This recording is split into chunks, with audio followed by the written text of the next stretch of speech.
Hello everyone. आज का organisational theory and behaviour का हमारा टॉपिक्स है determinants of OB, disciplines contributing to the field of OB, challenges and opportunities of OB। पहले देखते हैं डिटर्मिनेंट्स और एलिमेंट्स ऑफ ऑर्गेनाइजेशनल बिहेवियर। सबसे पहले है इंडिविजुअल्स। तो हमने लास्ट क्लास में देखा था कि organisation is a group of individuals and हर एक इंडिविजुअल उन लोग डिफरेंट रहते हैं एक दूसरे से in terms of what? In terms of values, perception, attitude, traits. And every individual, they come from a different background, different social background होता है हर एक individual का, and उन लोग का likes, dislikes भी different होता है। और इसीलिए जो individuals है वो एक determining factor होता है organizational behavior का। दूसरा है structure। तो ऑर्गेनाइजेशन स्ट्रक्चर में डिवीजन ऑफ वर्क होता है। वर्क डिफाइन होता है हर एक इंडिविजुअल का, डिवाइड भी होता है, डिफाइन भी होता है। हर एक इंडिविजुअल्स को उन लोगों का ड्यूटीज दिया जाता है उनके स्पेशलाइजेशन के अकॉर्डिंग। एंड जो ऑर्गेनाइजेशन है, ऑर्गेनाइजेशन में दो तरह का सोशल सिस्टम होता है, एक फॉर्मल एंड इनफॉर्मल। तो जो ऑर्गेनाइजेशन है that deals with a formal social system और you can say formal relationship. आगे है टेक्नोलॉजी एंड एनवायरनमेंट। तो जो क्वालिटी ऑफ टेक्नोलॉजी है वो प्रॉपर रहना चाहिए हर एक ऑर्गेनाइजेशन में। सिंस टेक्नोलॉजी डेवलप हो रहा है तो ऑर्गेनाइजेशन के पास भी जो अवेलेबल रिसोर्सेस है वो अपडेटेड रहना चाहिए। अगर क्योंकि वो अफेक्ट करता है एम्प्लॉयज के टास्क एंड बिहेवियर को। अगर टेक्नोलॉजी अच्छा है, क्वालिटी अच्छा है, तो जो ऑर्गेनाइजेशन का आउटपुट है वो भी अच्छा होगा, because employees are using that good technology, good quality of resources। And जो इन्वायरमेंट है, ऑर्गेनाइजेशन जो है वो ऑपरेट करता है दोनों इंटरनल एंड एक्सटर्नल इन्वायरमेंट में। इंटरनल इन्वायरमेंट में आपका आ जाता है एम्प्लॉयज, मैनेजमेंट, कल्चर ऑर्गेनाइजेशन का क्या मिशन है, ऑब्जेक्टिव्स है, उसका फिजिकल रिसोर्सेज, टेक्नोलॉजिकल कैपेबिलिटीज, ये सारा आ जाता है इंटरनल इन्वायरमेंट में। एक्सटर्नल इन्वायरमेंट में आ जाता है आपका government, competition, economy, consumers, corporate citizens, ये सारा आ जाता है एक्सटर्नल इन्वायरमेंट में। तो ऑर्गेनाइजेशन जो है वो इंटरनल एंड एक्सटर्नल इन्वायरमेंट दोनों में ऑपरेट करता है। और लास्ट है आपका ग्रुप्स। तो ऑर्गेनाइजेशन में ग्रुप रहता है, ग्रुप बिहेवियर इन्वॉल्व रहता है, इंटरैक्टिव रिलेशंस रहता है इंडिविजुअल्स के बीच में, ग्रुप्स के बीच में। एंड वो दोनों formal as well as informal ways में परफॉर्म होता है। एंड कहा जाता है कि if there is a smart group of people then it will lead to a smart organisation. यानी कि अगर ग्रुप ऑफ पीपल स्मार्ट है तो उन लोग का वर्क जो है वो भी स्मार्ट होगा, वो भी प्रोडक्टिव रहेगा। And if the work is productive then it will lead to a good outcome for the organization, better productivity होगा, अच्छा outcome होगा, because जो employees है उन लोग work करेंगे both effectively and efficiently which will lead to a better organization। आगे देखते हैं disciplines contributing to the field of organisational behaviour. ऐसा कौन कौन सा डिसिप्लिन्स है जो कंट्रीब्यूट करता है to the study of organisational behaviour. जो ऑर्गेनाइजेशनल बिहेवियर का जो स्टडी है वो समझने में, वो उसको बेटर अंडरस्टैंड करने में वो ये सारे डिसिप्लिन्स का कंट्रीब्यूशन है इस फील्ड में। तो ये सारे डिसिप्लिन्स है psychology, sociology, social psychology, anthropology, political sciences, engineering, management. पहले देखते हैं साइकोलॉजी से। तो साइकोलॉजी आपका कहा it is a science of individual behaviour and इसका काफी इन्फ्लुएंस होता है on the study of organisational behaviour, since ये इंडिविजुअल बिहेवियर के बारे में स्टडी करता है। एंड ऑर्गेनाइजेशनल साइकोलॉजी है, ये टॉपिक्स इंक्लूड करता है जैसे कि motivation, training and development, leadership, work place wellness, ये सारा टॉपिक्स कवर करता है। और ये सारा टॉपिक्स ऑर्गेनाइजेशनल बिहेवियर में भी इंक्लूडेड है। और जो इंडस्ट्रियल एंड ऑर्गेनाइजेशनल साइकोलॉजिस्ट है उन लोग का मेन कंसर्न रहता है जो एम्प्लॉयज है ऑर्गेनाइजेशन में, उन लोग का जॉब सेटिस्फैक्शन है या नहीं, उन लोग का पर्सनालिटी पे फोकस रहता है, उन लोग का मोटिवेशन पे फोकस रहता है, उन लोग का वर्क स्ट्रेस पे फोकस रहता है कि आर दे सेटिस्फाइड या are they stressed with the work, उस पे फोकस रहता है। उन लोग का बोर्डम पे फोकस रहता है, एम्प्लॉयज का फटीग पे फोकस रहता है, उन लोग टायर्ड है या बोर हो रहे हैं, उन लोग के परसेप्शन पे फोकस रहता है। इसलिए कहा जाता है कि जो साइकोलॉजी जो है उसका अच्छा कंट्रीब्यूशन है to the field of organisational behaviour. आगे है सोशियोलॉजी। तो सोशियोलॉजी जो है ये स्टडी ऑफ सोसाइटी है। ये society norms, standards of behaviour, group behaviour, conflict, inter group behaviour, communication, group communication, ये सब के बारे में डील करता है सोशियोलॉजी। आगे है सोशल साइकोलॉजी।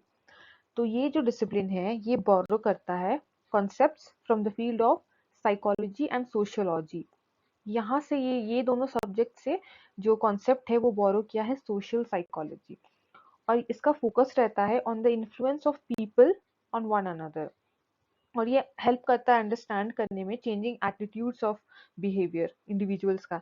एंड ये देखता है कि कैसे ग्रुप एक्टिविटीज जो है वो सेटिस्फाई करता है इंडिविजुअल नीड्स और ग्रुप डिसीजन मेकिंग प्रोसेस में फोकस करता है ये सब्जेक्ट। दूसरा है एंथ्रोपोलॉजी। ये एक साइंटिफिक स्टडी है ह्यूमैनिटी का, ठीक है।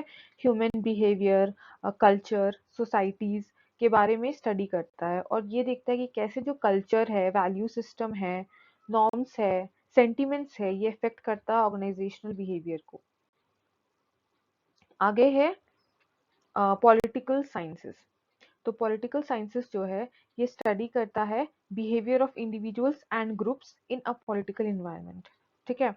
और इसका जो है ये हेल्प करता है अंडरस्टैंड करने में डायनामिक्स ऑफ पावर सेंटर्स, फिर conflict, structuring of conflict, conflict resolution tactics, फिर एलोकेशन ऑफ पावर, ये सब के बारे। और कैसे जो लोग हैं वो मैनिपुलेट करते हैं एक दूसरे को। इन लोग जो कॉन्फ्लिक्ट अराइज होता है ग्रुप के बीच में उसके बारे में स्टडी करता है। एंड कॉन्फ्लिक्ट को कैसे सॉल्व करे, क्या टैक्टिक्स है जो कॉन्फ्लिक्ट को सॉल्व कर इन लोग सॉल्व कर सके, उसके बारे में स्टडी करता है पॉलिटिकल साइंसेस। आगे है इंजीनियरिंग। इंजीनियरिंग में जैसे टॉपिक्स है जैसे कि work measurement, productivity measurement, work design, फिर job design, labour relations. Engineering ये सारे टॉपिक्स को कवर करता है। एंड ये सारे ओ भी इसलिए डिपेंड करता है इंजीनियरिंग पे क्योंकि ऑर्गेनाइजेशनल बिहेवियर के लिए भी ये सारा टॉपिक स्टडी करना है। और फ्रेडरिक टेलर के बारे में आपने पढ़ा होगा अपने बीकॉम के मैनेजमेंट प्रिंसिपल्स के सब्जेक्ट में, कि जो फ्रेडरिक टेलर है इनको कहा जाता है फादर ऑफ साइंटिफिक मैनेजमेंट। और ये जो है फ्रेडरिक टेलर, इनका इंजीनियरिंग बैकग्राउंड था और इन्होंने बताया था कि ह्यूमन प्रोडक्टिविटी एंड इफिशिएंसी ये दोनों पे फोकस करना चाहिए कोई भी मैनेजर को। और कोई भी मैनेजर या एम्प्लॉयर को अपने एम्प्लॉय को डांटने के बजाय, उनके हर छोटे बात पे डांटने के बजाय उन लोग को ये फोकस करना चाहिए कि कैसे उन लोग को रिवॉर्ड करे उन लोग का इंक्रीज्ड प्रोडक्टिविटी पे। और इनका मानना था कि कोई भी वर्कर को उसको proper training and tools provide करना चाहिए, तभी वो अच्छा वर्क करेंगे और तभी ऑर्गेनाइजेशन का गोल्स अकम्प्लिश होगा। आगे है मैनेजमेंट। तो मैनेजमेंट तो इजी है, सबको पता है व्हाट इज मैनेजमेंट, ठीक है। ये एक एडमिनिस्ट्रेटिव साइंस भी कहा जाता है इसे। और इसमें यही स्टडी होता है कि कैसे लोगों को how to supervise the people and manage कैसे करे कोई भी ऑर्गेनाइजेशन को, एलोकेट कैसे करे रिसोर्सेज थिंग्स को। इसलिए ये डिसिप्लिन का भी कंट्रीब्यूशन है in the field of organisational behaviour. आगे देखते हैं challenges and opportunities of organisational behaviour. पहला है वर्कफोर्स डाइवर्सिटी। तो डाइवर्सिटी का मतलब है वाइड वैरायटी ऑफ समथिंग। और समथिंग क्या है यहाँ पे? वर्कफोर्स। वर्कफोर्स यानी कि वर्कर्स जो भी कोई भी ऑर्गेनाइजेशन में वर्क करते हैं, जैसे कि एम्प्लॉयज।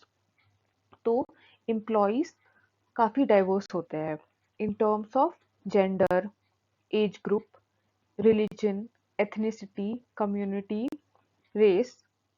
तो उन लोग में काफी डाइवर्सिटी होता है और ये एक चैलेंज हो जाता है कोई भी ऑर्गेनाइजेशन के लिए, क्योंकि उन लोगों को मैनेज करना मुश्किल हो जाता है क्योंकि people are different from each other. लेकिन ये एक अपॉर्चुनिटी भी है क्योंकि इफ कोई भी ऑर्गेनाइजेशन प्रॉपरली मैनेज कर लिया तो ये इंक्रीज करेगा उनका क्रिएटिविटी एंड इनोवेशन को, क्योंकि हर एक लोग डिफरेंट होते हैं। उन लोग का पोटेंशियलिटीज, जो पोटेंशियल है उन लोग में वो डिफरेंट होता है। उन लोग इनोवेटिव होते हैं डिफरेंट तरीके से, they can come up with different ideas. और ऐसे ऐसे होने से उन लोग ऑर्गेनाइजेशन में जो डिसीजन मेकिंग प्रोसेस है उसमें काफ़ी हेल्प हो सकता है, क्योंकि हर एक इंडिविजुअल्स का पर्सपेक्टिव डिफरेंट होगा। आगे है इन्हांसिंग क्वालिटी एंड प्रोडक्टिविटी। तो कोई भी ऑर्गेनाइजेशन के लिए ये बहुत ज़रूरी है कि उनका क्वालिटी एंड प्रोडक्टिविटी इम्प्रूव करता जाए, इन्हांस करता जाए, क्योंकि कॉम्पिटिशन्स और टेक्नोलॉजी ये सब का एडवांसमेंट हो रहा है। तो ऐसे में ऑर्गेनाइजेशन जो है वो खुद इन्हांस नहीं करेगा अपना क्वालिटी एंड प्रोडक्टिविटी, तो उन लोग मार्केट में सस्टेन नहीं कर पाएंगे और उन लोग ग्रो भी नहीं कर पाएंगे, उन लोग शायद लॉस पे भी चल जाए। तो हर एक ऑर्गेनाइजेशन को अपना जो भी प्रोडक्ट लॉन्च कर रहे हैं या ला रहे हैं, या वही प्रोडक्ट में जो भी है उनके पास मार्केट में, जैसे कि मोबाइल फोन्स का मार्केट में सेम फोन मार्केट में ज्यादा दिन नहीं रहता है, उन लोग को बेटर करते जाना होता है, उन लोग इसलिए बेटर रेंज ऑफ फोन्स लाते रहते हैं। तो कैसे लाते हैं? क्योंकि उन लोग बेटर फीचर्स लाते हैं, उसमें ड्यूरेबिलिटी बेटर होता है, परफॉर्मेंस बेटर होता है, उस फोन का स्टैंडर्ड्स बेटर होता है। तो इस तरीके से कोई भी ऑर्गेनाइजेशन काम करता है, ये उनके लिए एक चैलेंज तो है बट एक अपॉर्चुनिटी भी है, अगर इसको मेंटेन करे, इन्हांस करे तो। आगे है working with people from different cultures. तो हर एक ऑर्गेनाइजेशन में जो एम्प्लॉयज है वो डिफरेंट कल्चर से आते हैं, ठीक है, उन लोगों का रिलीजन भी अलग होता है। तो हर एक ऑर्गेनाइजेशन को के लिए एक चैलेंज हो जाता है कि उनके के बीच में पीस, कॉपरेशन, फ्रेंडलीनेस, हार्मनी ये सब मेंटेन रहे, क्योंकि एक कल्चर के लोग तो एक साथ मिल लेते हैं, उन लोग के लिए ज्यादा प्रॉब्लम नहीं होता है फ्रेंड्स बनाना या कुछ। लेकिन वही अगर डिफरेंट कल्चर के लोग हैं तो उन लोगों को एडजस्ट करने में थोड़ा प्रॉब्लम होता है। जैसे अभी भी हम लोग सब झारखंड के हैं, ठीक है, अगर हम लोग को अ, काम करने को मिला है बैंगलोर में सपोज आपको कहीं पे जॉब लगा कोई कंपनी में, सपोज अमेज़न में बैंगलोर में आपका जॉब लगा, और वहाँ पे डिफरेंट कल्चर के लोग हैं, ठीक है, और डिफरेंट जगह से भी लोग आए हैं, ठीक है, डिफरेंट कम्युनिटी के हैं, डिफरेंट स्टेट्स के भी है। तो अगर वहाँ पे सब लोग साउथ साइड से है, दिल्ली से है, मुंबई से है, तो आपको शायद उतना जल्दी आपको एडजस्ट करने में उन लोग से प्रॉब्लम होगा। अगर वहाँ पे कोई एक कलीग है आपका जो झारखंड का ही है या झारखंड की ही है, तो आप ज्यादा कंफर्टेबल उससे होंगे क्योंकि वो आपके जगह से है ना। तो ये डिफरेंसेस आ जाता है कोई भी ऑर्गेनाइजेशन में, इस तरीके का डिफरेंसेस। तो ये कोई भी ऑर्गेनाइजेशन को इंश्योर करना पड़ता है कि वहाँ के जो लोग हैं उन लोग एक दूसरे से काफी कंफर्टेबल रहे और कॉपरेशन जो है वो बना रहे, सो दैट उन लोग का अगर ऐसा रहेगा तो वर्किंग कंडीशन अच्छा रहेगा, ऑर्गेनाइजेशन में काम अच्छे से होगा, और बात काम अच्छे से होगा तो प्रोडक्टिविटी होगा कोई भी ऑर्गेनाइजेशन का। आगे है improving the skills of people. तो हर एक ऑर्गेनाइजेशन को, हर एक इंडिविजुअल का स्किल्स को इम्प्रूव करना चाहिए और अपग्रेड करना चाहिए as per the requirement, time to time, ठीक है, क्योंकि हर एक इंडिविजुअल जो है जरूरी नहीं है वो आज अच्छा परफॉर्म कर रहा है तो कल भी अच्छा परफॉर्म करे, उन लोग का परफॉर्मेंस में चेंजेस आ सकता है। तो ऑर्गेनाइजेशन को है वो पहले तो इवेलुएट करना होगा, एनालाइज करना होगा कि परफॉर्म कर रहा है कि नहीं एम्प्लॉय अच्छे से, अगर कर रहा है तो वेल एंड गुड, उन लोग को और इनकरेज करना चाहिए, रिवॉर्ड देना चाहिए, बोनस देना चाहिए। लेकिन अगर नहीं कर रहा है तो उन लोग को ट्रेनिंग देना चाहिए। इसलिए हर ऑर्गेनाइजेशन में, हर कंपनी में, कहीं पे भी टाइम टू टाइम ट्रेनिंग होता है, वर्कशॉप्स होता है, सेमिनार्स होता है। वो क्यों होता है? सो दैट जो एम्प्लॉयज है उन लोग का जो स्किल्स है वो इम्प्रूव होता रहे फ्रॉम टाइम टू टाइम। आगे है एम्पावरिंग पीपल। तो कोई भी ऑर्गेनाइजेशन में जो एम्प्लॉयज है उन लोग को एम्पावर करना चाहिए, यानी कि उन लोग को रिस्पॉन्सिबिलिटी देना चाहिए, उन लोग को पार्टिसिपेट करने का मौका देना चाहिए, पावर देना चाहिए, उन लोग को इनकरेज करना चाहिए, सो दैट उन लोग भी वर्क रिलेटेड डिसीजंस में पार्टिसिपेट कर पाए। ऐसे करने से उन लोग का कमिटमेंट जो है वो बना रहेगा, और उन लोग भी इनकरेज होंगे कि उन लोग पार्टिसिपेट कर रहे हैं, उन लोग भी अपना आइडियाज दे रहे हैं और वो लोग सुन रहे हैं। तो ऐसे में उन लोग को अथॉरिटी भी मिलेगा, उन लोग को रिस्पॉन्सिबिलिटी मिलेगा, तो एम्प्लॉयज और बेटर वे में परफॉर्म कर पाएंगे एंड उन लोग और इनकरेज्ड रहेंगे। आगे है स्टिमुलेटिंग इनोवेशन एंड चेंज। तो हर एक ऑर्गेनाइजेशन को फोकस करना चाहिए कि उन लोग इनोवेटिव आइडियाज लाए, ठीक है, सो दैट उन लोग का अपने प्रोडक्ट में चेंजेस लाए। ऐसा ना हो कि सेम ही प्रोडक्ट हमेशा उन लोग लॉन्च कर रहे हैं। या हमेशा मार्केट में सप्लाई कर रहे हैं। अगर चेंजेस आएगा उन लोग के प्रोडक्ट में, तभी उन लोग जो अपने कॉम्पिटिटर्स हैं उन लोग को बीट कर पाएंगे, उन लोग को डोमिनेट कर पाएंगे, क्योंकि कंपटीशन इतना बढ़ता जा रहा है। अगर अपने प्रोडक्ट में आप चेंजेस नहीं लाएंगे तो मार्केट में सरवाइव करना बहुत मुश्किल हो जाएगा। इसलिए वही सेम अगर देखिए मोबाइल फोन्स, उन लोग देखिए हमेशा time to time different ranges लाते हैं फोन के, ठीक है। तो उन लोग हमेशा टाइम टू टाइम अलग अलग रेंज लाते हैं, अलग अलग फीचर्स में डेवलप करते हैं और इनोवेटिव आइडियाज लाते हैं, और मार्केट में वही प्रोडक्ट रहता है जो चेंज करता है, जो सेम नहीं रहता है, वो हमेशा बेटर होते जाता है। तो इसलिए हर एक ऑर्गेनाइजेशन के लिए ये जरूरी है कि फ्लेक्सिबिलिटी लाए और अपने आप को भी, अपने प्रोडक्ट्स को भी चेंज करे अकॉर्डिंग टू द इन्वायरमेंट। आगे है ग्लोबलाइजेशन। तो अभी के टाइम में ये ग्लोबलाइजेशन ऑफ बिजनेस जो है वो बढ़ता जा रहा है, और वो भी वर्ल्ड वाइड। जो बिजनेसमैन लोग हैं उन लोग अपने कंट्री पे तो स्टैब्लिश कर ही रहे हैं, कर ही रहे हैं अपना बिजनेस, लेकिन उन लोग इंटरनेशनली भी परफॉर्म कर रहे हैं, उन लोग इंटरनेशनली भी एक्सपैंड कर रहे हैं। और जो बहुत लोग हैं जो अपना प्रोडक्ट्स के लिए अभी आउटलेट्स नहीं खोल रहे, स्टोर नहीं खोल रहे, लेकिन उन लोग ऑनलाइन ही अपना प्रोडक्ट्स बेच रहे हैं, ऑनलाइन ही वेबसाइट्स खोल ले रहे हैं, एप्लीकेशंस खोल ले रहे हैं। तो ऐसे करने से जो ग्लोबलाइजेशन जो है वो बढ़ता जा रहा है और काफ़ी चैलेंजिंग होते जा रहा है हर एक ऑर्गेनाइजेशन के लिए। तो हर एक ऑर्गेनाइजेशन को ये अपने कॉम्पिटिटर्स को और ये सारा चीज़ ध्यान पर रखते हुए अपना बिजनेस को परफॉर्म करना चाहिए। अगर उसको मेंटेन और मार्केट में रहना है, मार्केट में सरवाइव करना है, तो उसको अपने कॉम्पिटिटर्स के अकॉर्डिंग अपने आप को भी चेंज करना होगा। आगे है इम्प्रूविंग एथिकल बिहेवियर। तो हर एक एम्प्लॉय जो ऑर्गेनाइजेशन में है उसको अपना बिहेवियर एथिकल रखना ज़रूरी है। अगर उन लोग पॉजिटिवली बिहेव करेंगे और जो भी रूल्स एंड रेगुलेशंस ऑर्गेनाइजेशन का वो फॉलो करेंगे, तो एक अच्छा हेल्दी वर्किंग कंडीशन रहेगा, हेल्दी वर्किंग इन्वायरमेंट रहेगा ऑर्गेनाइजेशन में। और ऐसे में जो कॉन्फ्लिक्ट्स होता है, फाइट्स होता है, वो क्रिएट नहीं होगा, वो अराइज नहीं होगा कोई भी ऑर्गेनाइजेशन में। और ये हेल्प करेगा उन लोग का जो वर्क है वो एकदम स्मूथली हो, एंड ये हेल्प करेगा अल्टीमेटली फिर प्रोडक्टिविटी में कोई भी ऑर्गेनाइजेशन का। आगे है सोशल रिस्पॉन्सिबिलिटी। तो हर एक ऑर्गेनाइजेशन का ये ऑब्लिगेशन रहता है, ये ड्यूटी रहता है to protect and contribute the interest of various stake holders. ठीक है, और स्टेक होल्डर्स कौन है? स्टेक होल्डर्स जैसे कि इन्वेस्टर्स हो गए, ओनर्स हो गए, कस्टमर्स हो गए, गवर्नमेंट्स है, एम्प्लॉयज, सप्लायर्स एंड सोसाइटीज, ये सारे स्टेक होल्डर्स है। तो जो सोशल रिस्पॉन्सिबिलिटी बनता है ऑर्गेनाइजेशन का वो इन लोग के टूवर्ड्स भी बनता है। उन लोग को अटेंशन देना चाहिए और ज़्यादा फोकस देना चाहिए अपना, उन लोग के लिए भी, सोसाइटी के लिए भी, सो दैट जो पोल्यूशन है वो अवॉइड हो, एंड सोसाइटी के लिए भी उन लोग कुछ कंट्रीब्यूट कर सके फॉर अ बेटर थिंग। तो यही सारा था challenges and opportunities of organisational behaviour. इस क्लास का मैं आपको नोट्स फॉरवर्ड कर दूंगी व्हाट्सएप पे।